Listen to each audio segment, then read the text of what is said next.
Tanah ini adalah tanah BBWS Bengawan Solo ya, dan sudah disertifikatkan. Kita enggak, karena kita memang nggak punya hak atas tanah ini, ya kan? Tapi alhamdulillahnya kok ini kok katanya ini biasa punya siapa? Punya satu orang. Aku ya dua nih kan ya. Mohon pemerintah tahulah, jangan, ya silahkan penataan silahkan, tapi jangan dikurangin lah petakannya.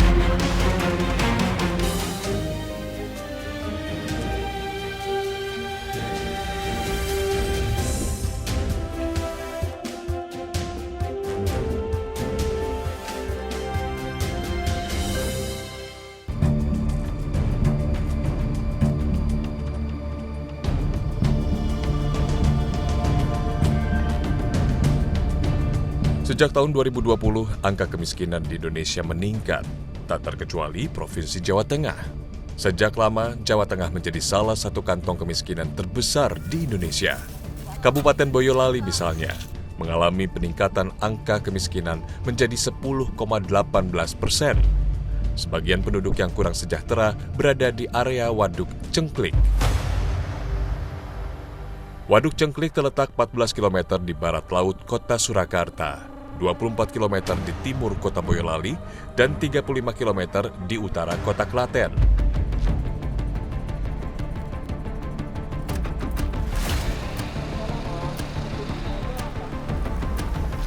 Sekitar 30% Waduk Cengklik kini tertutup oleh keramba jaring apung. Sejak awal tahun 2000, keramba jaring apung mulai marak dibangun oleh warga. Untuk membangun satu keramba jaring apung, setiap warga harus memiliki modal sekitar 15 hingga 25 juta rupiah. Modal ini untuk membeli rangka dari bambu, jaring tebal berukuran 40-20 meter, dan pipa paralon. Bisa dibayangkan besarnya biaya yang mereka keluarkan hanya untuk modal. Sementara ada wacana dari Balai Besar Wilayah Sungai Bengawan Solo untuk meminta warga menutup keramba jaring apungnya di Waduk Cengklik. Wacana ini bergulir setelah ada rencana dari pemerintah pusat untuk merevitalisasi 15 waduk prioritas di seluruh Indonesia. Salah satunya adalah Waduk Cengklik. Ratno memiliki 14 keramba jaring apung yang telah ia bangun sejak 15 tahun terakhir. Apa yang ia miliki dan jalani saat ini juga merupakan warisan turun-temurun dari keluarganya. Menutup satu keramba jaring apung bagi Ratno sama saja membuang sia-sia uang sebesar 25 juta rupiah. Belum lagi jika kita menghitung jumlah bibit ikan di dalamnya, beserta potensi keuntungan dari penjualan ikan di dalam satu keramba jaring apung. Satu keramba jaring apung beserta isinya setara dengan uang sebesar 35 hingga 40 juta rupiah. Menutup 4 keramba jaring apung artinya mengalami kerugian lebih dari 150 juta rupiah. Mohon pemerintah tahulah, jangan, ya silahkan penataan silahkan, tapi jangan dikurangin lah petakannya.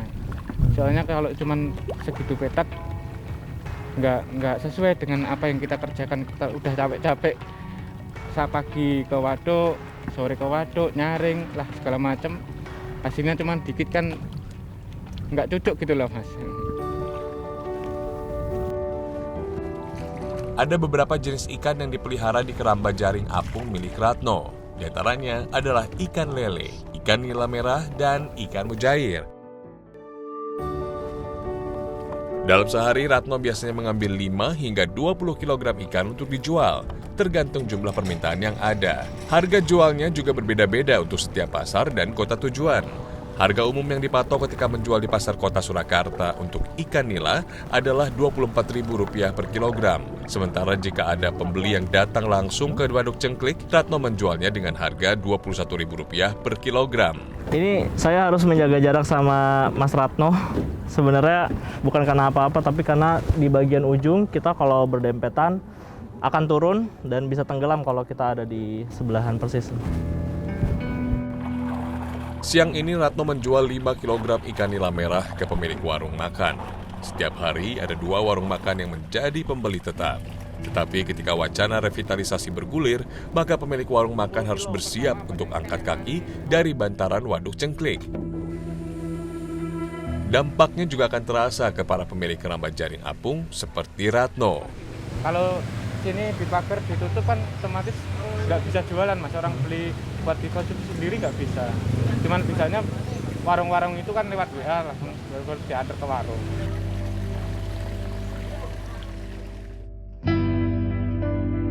Tidak hanya mereka yang memiliki usaha di area perairan, warga yang beraktivitas di daratan juga akan terkena dampak dari revitalisasi Waduk Cengklik. Warnanya bisa gitu ya. Tumpukan eceng gondok di tepian waduk lama-kelamaan menjadi daratan baru. Uniknya, ada sebagian warga yang memanfaatkan eceng gondok untuk kegiatan bertani. Tumpukan eceng gondok kering dianggap mampu melindungi benih-benih tanaman baru yang masih rentan terhadap perubahan cuaca. Di satu sisi, eceng gondok seringkali dianggap sebagai pengganggu area perairan karena pertumbuhannya yang sangat cepat dan menutup masuknya sinar matahari ke bawah permukaan air. Tetapi Mariatun dan warga lainnya membuktikan bahwa eceng gondok juga memiliki manfaat. Tapi katanya suka ke bawah banjir kalau misalkan nggak ditumpuk ini. Iya. Itu kalau ke bawah banjir rusak. Iya. Warga mengajak saya membakar eceng gondok kering. Eceng gondok yang sudah terurai bisa kita manfaatkan sebagai media tanam. Berdasarkan hasil penelitian terhadap kandungan pupuk berbahan dasar eceng gondok, kandungannya dapat menyerap limbah dari air dan tanah. Pupuk eceng gondok juga mengandung kalium unsur hara yang sangat tinggi sehingga sangat baik untuk pertumbuhan tanaman. Pada dasarnya kan tanah mereka lumpur, jadi kalau ini dibakar, ini bisa menjadi tambahan tanah buat mereka. Ini sebenarnya yang diandalkan sama warga karena kalau tanah lumpur nggak semua tanaman bisa, dan kalau ada ini, area perkebunannya otomatis jadi menambah jumlah tanahnya mereka selama ini di area waduk. 20 tahun terakhir area daratan semakin meluas. Area yang tadinya merupakan wilayah perairan terus mengalami pendangkalan sampai akhirnya terbentuk daratan yang kini dimanfaatkan oleh warga menjadi area perkebunan dan pertanian. Jadi area tempat kita duduk ini sekarang nih air. Air. Kalau musim hujan ini air ini. Ya. Nyampe di desa itu. Di jalan itu.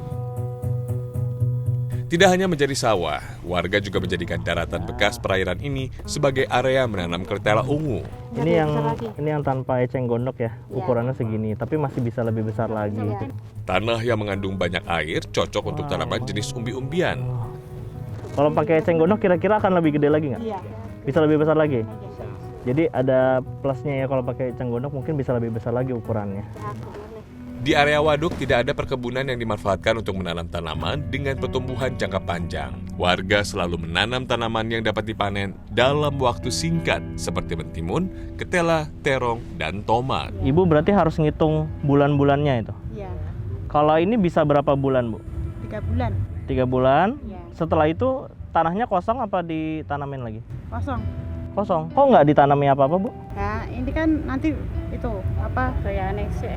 Ya, toyanya belum ada. Airnya. Airnya. Oh, jadi airnya Iya. juga terlalu surut ya. Ya. Tapi kalau lagi terlalu naik juga ibu nggak bisa nanam sama sekali. Jadi dalam setahun ibu cuma 3 bulan dong Iya. nanam ini. Iya. Sisanya yang nggak bisa ngandelin apa-apa itu.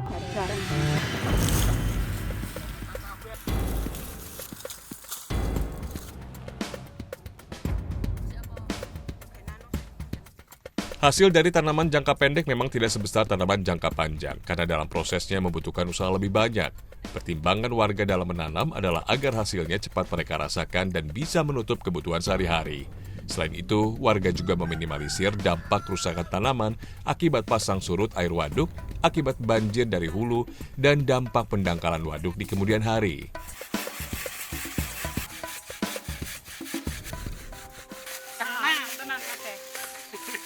Terus kepikiran mengolah karena apa?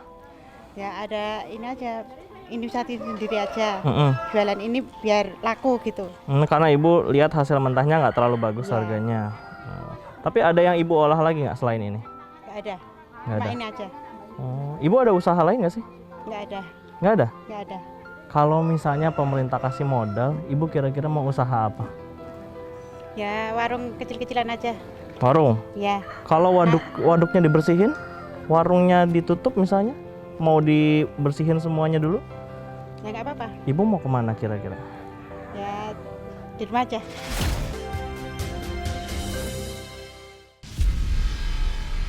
Sebagian besar mata pencarian masyarakat adalah sebagai nelayan waduk.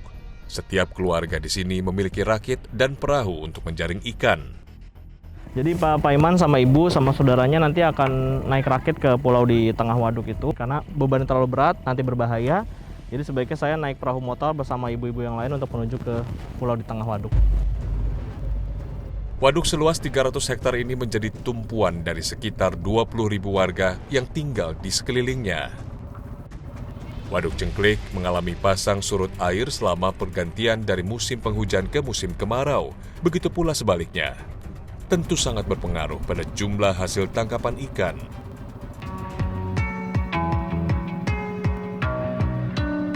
Bermodalkan peralatan sederhana, kami ikut dengan warga yang menjala ikan. Jangkauan jala hanya 3 meter ke depan dan menjangkau 3 meter ke bawah permukaan air.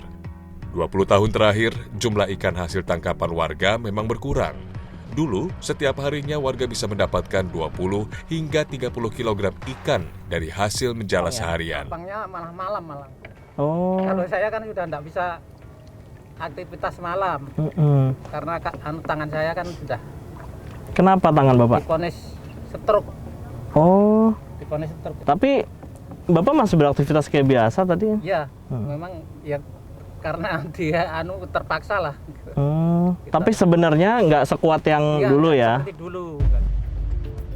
Kini, Paiman dan nelayan lainnya hanya bisa mendapatkan 2 hingga 4 kg ikan dalam sekali menjala. Jumlahnya turun nyaris 90%. Memang tidak mudah karena kualitas air waduk sekarang kurang. Akibatnya, perkembangbiakan ikan di Waduk Cengklik tidak sebaik dulu.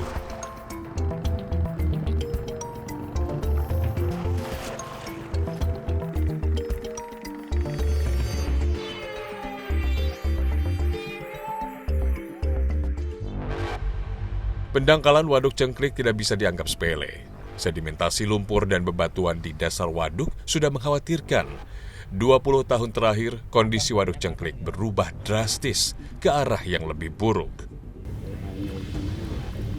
Ini saya sama Pak Wagimin ada di tengah waduk loh pemirsa. Kalau lihat ke belakang mungkin jaraknya lebih dari 100 meter tuh ada ya Pak ya? Ada. Tapi kita masih bisa menemukan titik yang dangkal seperti ini. Dulu mungkin bisa kita menemukan titik yang sedalam 20 meter, tapi itu juga sudah jarang ya. Dan sebagian besar sudah setinggi dada orang dewasa gitu, segini. Pendangkalan dasar waduk tentunya mempersempit habitat perkembangbiakan ikan. Lumpur dan batuan yang menumpuk juga membuat daratan di sekitar waduk semakin meluas. Ini ikan apa nih Pak? Ikan apa nih Pak? Jair Mas. Jair juga. Meski tidak banyak ikan yang bisa kami dapatkan hari ini, setidaknya lumayan untuk makan siang kali ini.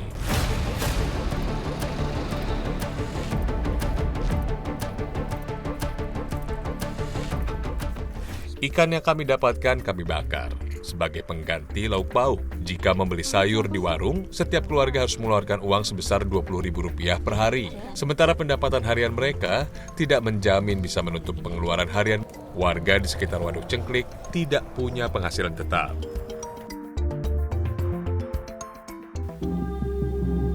Ada banyak komoditi yang bisa warga manfaatkan sebagai sumber penghasilan mereka. Salah satunya adalah dengan memelihara bebek. Mariatun memelihara bebek di halaman rumahnya. Setiap pagi dan sore hari, ia menggiring bebek ke area waduk untuk membersihkan diri. Jarak dari rumah Mariatun ke waduk cukup jauh, sekitar 300 meter. Jika revitalisasi berlangsung dan nantinya area waduk ditutupi untuk sementara waktu, maka Mariatun akan kehilangan tempat untuk mengangon bebeknya setiap pagi dan sore hari. Kalaupun bebek milik Mariatun masih boleh masuk ke area waduk, dengan adanya pembuatan pagar dari seng selama proyek ini berlangsung, Mariatun sudah pasti harus berjalan lebih jauh dari yang saat ini ia jalani. Padahal mengurus bebek bukanlah pekerjaan mudah. Bebek cukup sensitif atas perubahan cuaca dan pola aktivitasnya, sehingga jika terjadi perubahan sedikit saja dari aktivitas hariannya, bebek berpotensi mengalami sakit, bahkan beresiko hingga kematian. Bu, saya kan tadi ngeliat jalurnya sekarang jauh nih. Ya. Itu emang dari dulu sejauh itu Ibu, kalau dari rumah mau ke sana? Iya, tiap hari gitu. Tapi kan sekarang waduknya semakin kecil. Berarti kalau mau berenang istilahnya harus nyari tempat yang jauh yang ada airnya gitu. Iya, ya, yang disenangi BBE ke situ. Jadi langsung seneng bebek kan nyari airnya yang agak dalam gitu. Tapi susah nggak Bu nyari area-area yang basah? Kalau dulu kan waduknya masih luas. Berarti jaraknya nggak sejauh tadi? Enggak. Itu sehari berapa kali Bu? Ya, nah, sebenarnya 2 kali, sekarang 1 kali pagi gitu. Oh, kenapa nggak 2 kali? Kasihan telurnya udah banyak jadi nggak kaget gitu. Penghasilan rata-rata penduduk di sekitar Waduk Cengklik berada di kisaran 500 hingga 700 ribu rupiah per bulan.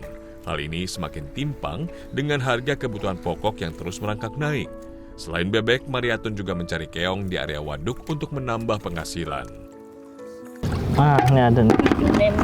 Pemirsa harus tahu dan juga hati-hati karena kalau keong itu banyaknya di antara eceng gondok, terutama di akarnya. Tapi yang lebih berbahaya adalah kadang suka ada ular air di sekitar eceng gondok itu.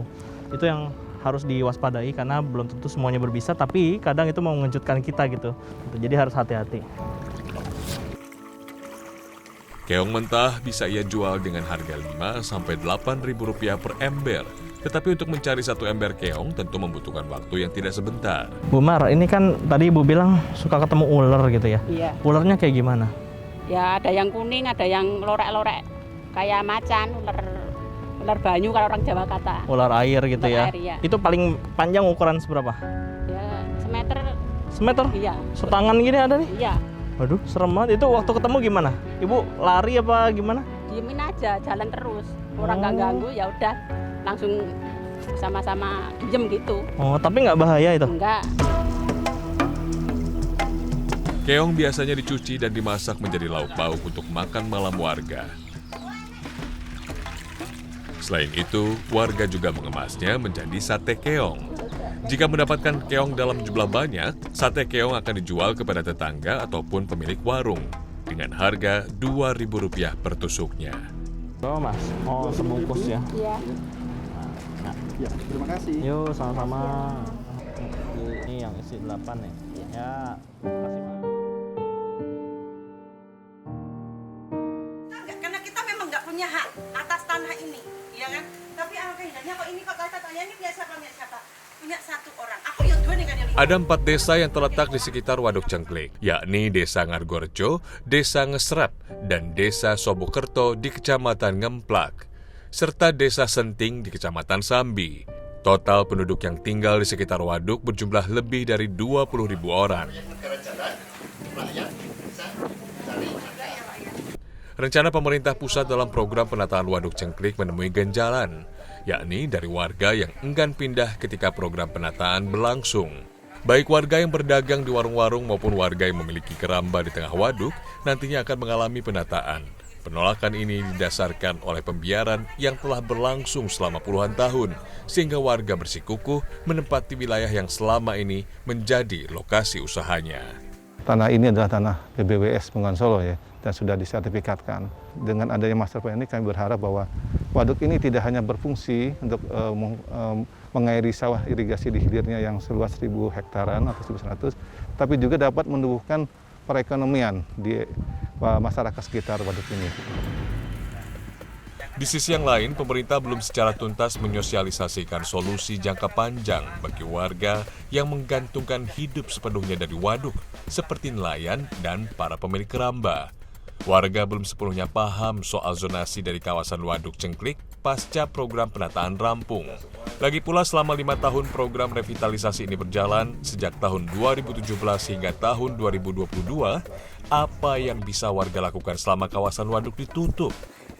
Mata pencaharian yang awalnya bergantung pada Waduk Cengklik sepenuhnya, kini harus beralih profesi selama program penataan berlangsung. Alhamdulillah ini merupakan mediasi yang terakhir. Dan ternyata hari ini kita mendapatkan suatu kesepakatan bahwa mereka sepakat dengan rela dan ikhlas akan direlokasi ke tempat yang baru untuk sementara.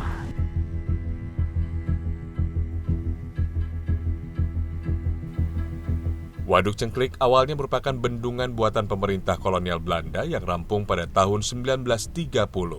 Dulu, Waduk Cengklik mampu mengairi 16.000 hektar sawah, sementara kini kemampuan Waduk Cengklik hanya 10%-nya saja. Program revitalisasi diharapkan mampu mengembalikan fungsi Waduk Cengklik seperti sedia kala. Proyek senilai 35 miliar rupiah ini digawangi oleh Balai Besar Wilayah Sungai Bengawan Solo sebagai pengelola waduk. Ya, kalau kita sebagai orang kampung, warga sekitar, ya, kalau bisa kan kita dikasih tempat untuk dagang, kayak dermaga perahu gitu kan, khusus untuk warga sekitar setempat kan, jadi kan yang menggantungkan nafkah dari waduk sini kan bisa enak kan gitu. Jadi kita nggak ngeluarin biaya kan kayak Pak Guyuban ngeluarin biaya buat bersih-bersih anjing gondok gitu kan. Ada beberapa aliran sungai yang berakhir di Waduk Cengklik. Salah satunya adalah yang membelah Desa Senting, Kecamatan Sambi. Masyarakat sudah tahu bagaimana menyalurkan kehendak mereka, tidak langsung komplain ke desa tetangga, tapi mereka kepada ketua RT atau pemerintah desa. Saya sebagai kepala desa, sering kan pertemuan koordinasi kepala desa kecamatan itu saya sampaikan kepada kepala desa di kedua desa, yaitu Kanten dan Jatisari, agar mengedukasi masyarakatnya untuk tidak membuang sampah di aliran sungai. Seperti itu. Aduh, Mbak, lumayan nih dapatnya hari ini. Plastik sisa sampah mereka bersihkan terlebih dahulu. Plastik dikumpulkan berdasarkan kategori warna untuk memudahkan warga dalam berkreasi. 2 tahun terakhir, Purnamasari mengajak tetangga-tetangganya untuk mengolah sampah plastik. Bermodalkan video-video di internet, para perempuan di desa Ngargorejo belajar membuat rangkaian bunga. Proses pengerjaannya memakan waktu 2 hingga 3 jam. Dapat mereka lakukan di sela kegiatan rumah tangga. Karena kayaknya yang minat itu masih sedikit gitu. Yang mau ingin belajar bikin kayak gini tuh kayaknya sedikit gitu. Jadi daripada memaksa ya, mendingan Mbak yang sendiri. Tapi yang mau aja. Bisa menutup pengeluaran sehari-hari nggak Mbak dengan berjualan ini? Ya sedikit banyak sih membantu sih Mas. Lama-kelamaan kreasi bunga milik warga mulai ada harganya. Setiap satu pot bunga plastik mereka jual dengan harga 10 hingga 20 ribu rupiah, meski tidak setiap hari laku terjual. Setidaknya bisa menambah penghasilan mereka sehari-hari. Potensi Waduk Cengklik begitu besar untuk bisa mensejahterakan masyarakat. Sumber daya alam yang melimpah hingga jumlah populasi yang besar seharusnya mampu memutar roda perekonomian. Namun tidak bisa dipungkiri, masyarakat butuh stimulus dan dukungan pemerintah untuk bisa bergerak lebih cepat, beberapa langkah lebih maju, dan mandiri secara ekonomi. Asalkan program revitalisasi Waduk Cengklik sesuai dengan tujuan awalnya, yakni dari rakyat, oleh rakyat, dan untuk kepentingan rakyat.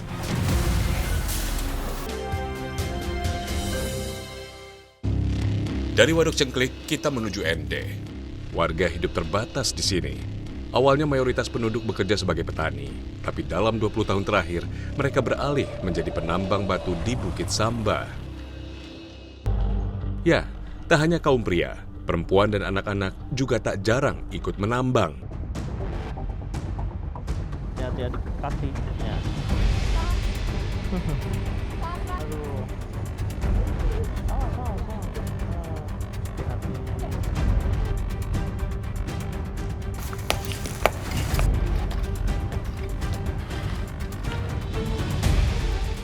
Kristiana misalnya, yang bertugas menyortir batu dan pasir sesuai ukuran. Sambil mengasuh anak bungsunya, Kristiana cekatan mengangkat, memilah, dan mendorong gerobak pasir dan batu.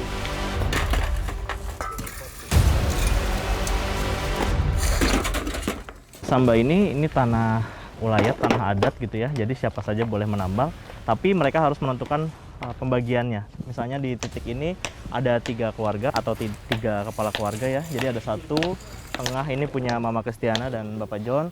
Satu lagi juga berbeda gitu. Jadi mereka harus berbagi mana pasir dan batunya, dan mereka harus menentukan dan bekerja sendiri-sendiri gitu, walaupun mereka ada di satu lokasi yang sama.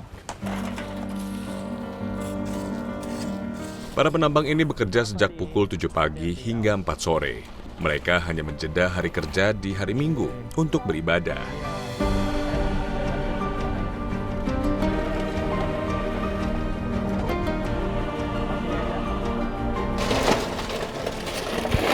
Aduh. Ini mama kan udah biasa strong banget nih.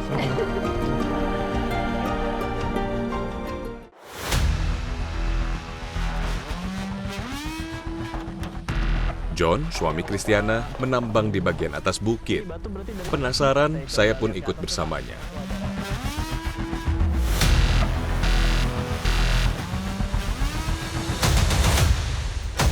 Usianya tidak bisa dibilang muda, tapi nyalinya luar biasa besar. Saya pun membantu John menggulirkan pasir dan batu ke bawah. Resikonya, pijakan saya ini bisa sewaktu-waktu ikut longsor. Bila tiba-tiba gerimis dan hujan datang, mereka pun bergegas lari ke dusun Samba, karena batu dan pasir ini akan longsor terbawa air. Profesi ini memang mendatangkan penghasilan untuk warga, tapi kecelakaan juga tak jarang mengancam. Bukan sekali dua kali mereka tertimpa batu yang tiba-tiba jatuh. Sayangnya, tak sebesar resikonya, hasil yang didapat jauh dari harapan.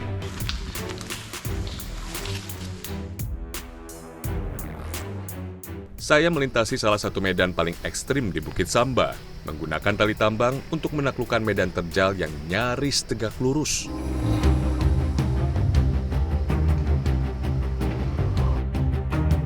Berapa aja kan?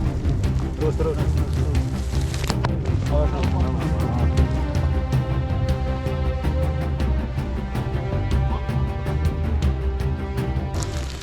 Jadi pemirsa bisa bayangin kalau mereka harus menambang, mereka harus pegangan tali ini kiri kanan ya. Talinya sih kuat, tapi nyali kita yang tergantung ya, apakah kita akan berani atau enggak, karena medannya vertikal sekali. John saja yang hampir setiap hari melintasi titik ini masih harus meraba jalan mana yang aman ia lalui.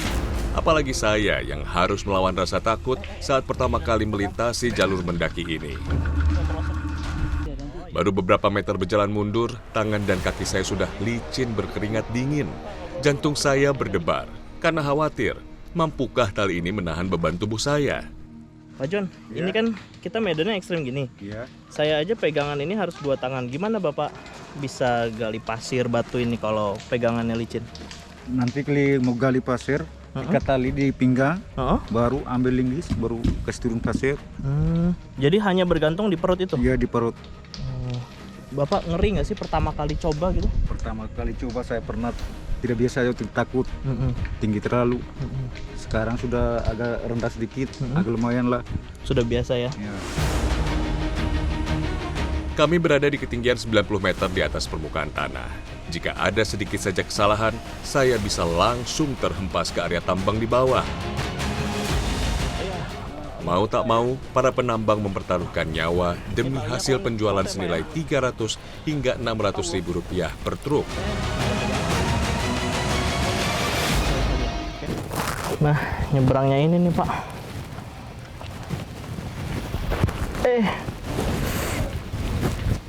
Pak.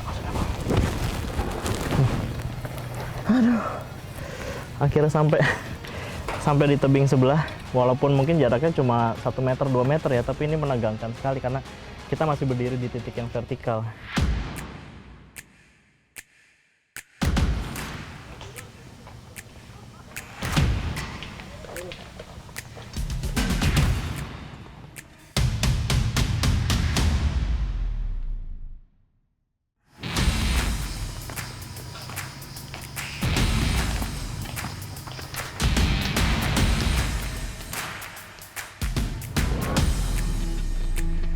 Iya.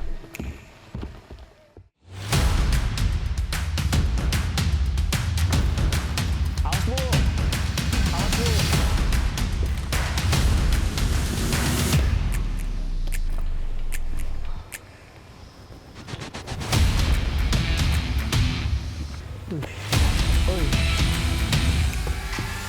Awas Bu.